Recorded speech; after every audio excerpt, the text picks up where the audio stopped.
Day 44, chest and back. Today we're going to talk traps.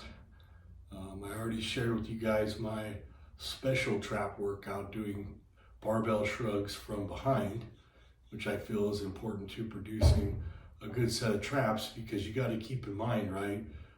Where are the traps? Are they in the front of the body or are they in the back of the body? They're back there on your back.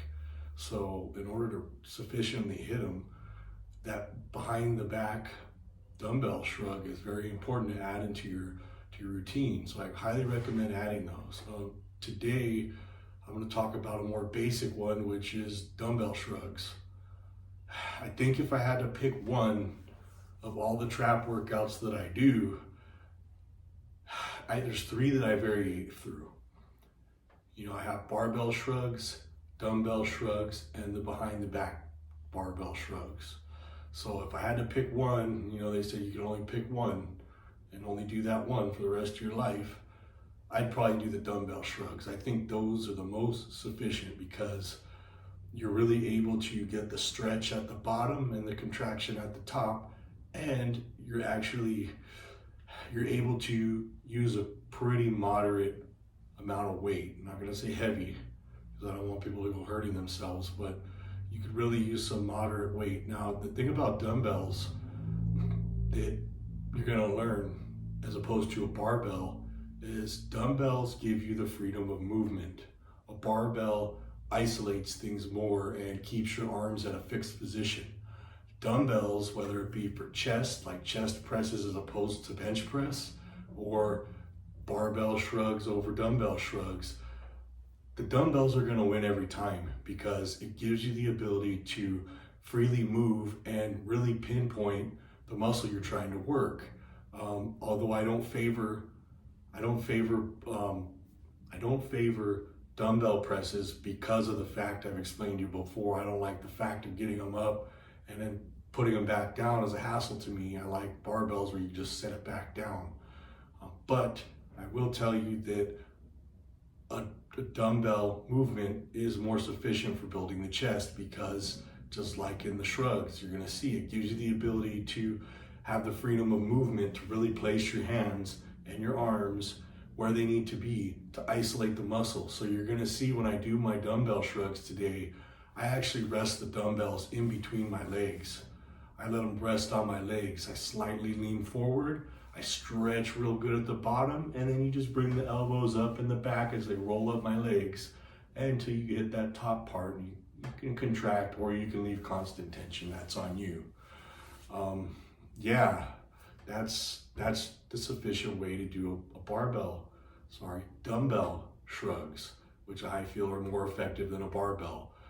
A barbell, you can put on some heavy weight. You'll see some guys doing 3-4 plates on a barbell shrug. I think, what's his name? Drawing a blank on this one. Come on, come to me. Hold on, give me a second. Let's take a sip of pre-workout here while I try and remember, because remember, pre-workout, he makes the pain go away. Let's ease that pain.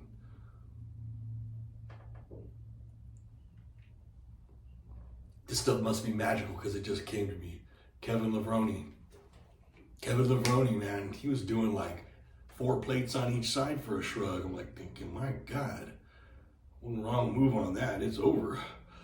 But no, yeah, I tried to go too heavy only because I don't want to hurt myself.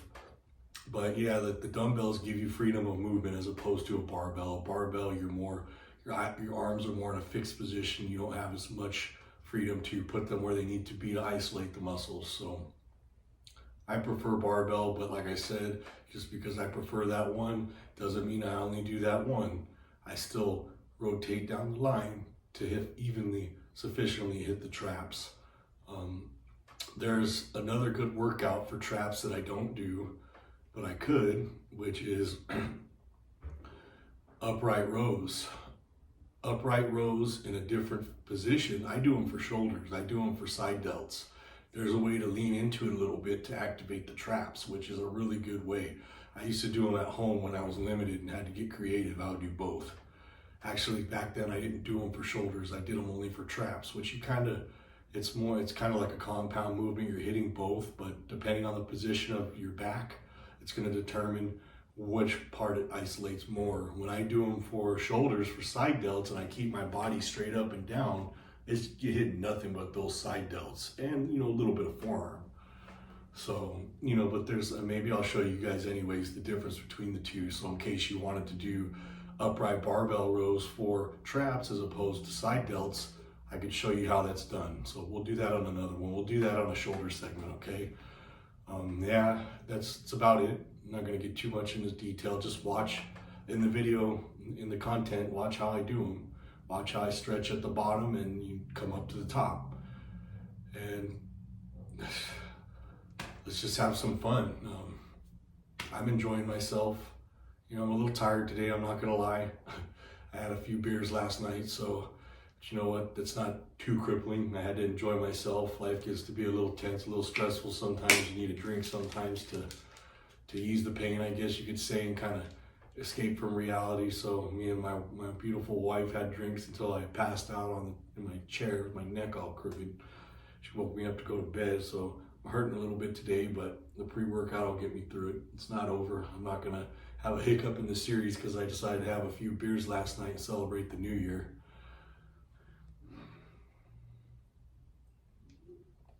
I can feel the pain going away already. Okay, so let's just get into this workout. Let's get it. Let's hit it hard. Let's go beast mode on it. That's what I'm about to do. And as always, stay strong, keep it hardcore, and I'll see you tomorrow for legs.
close, they going slow.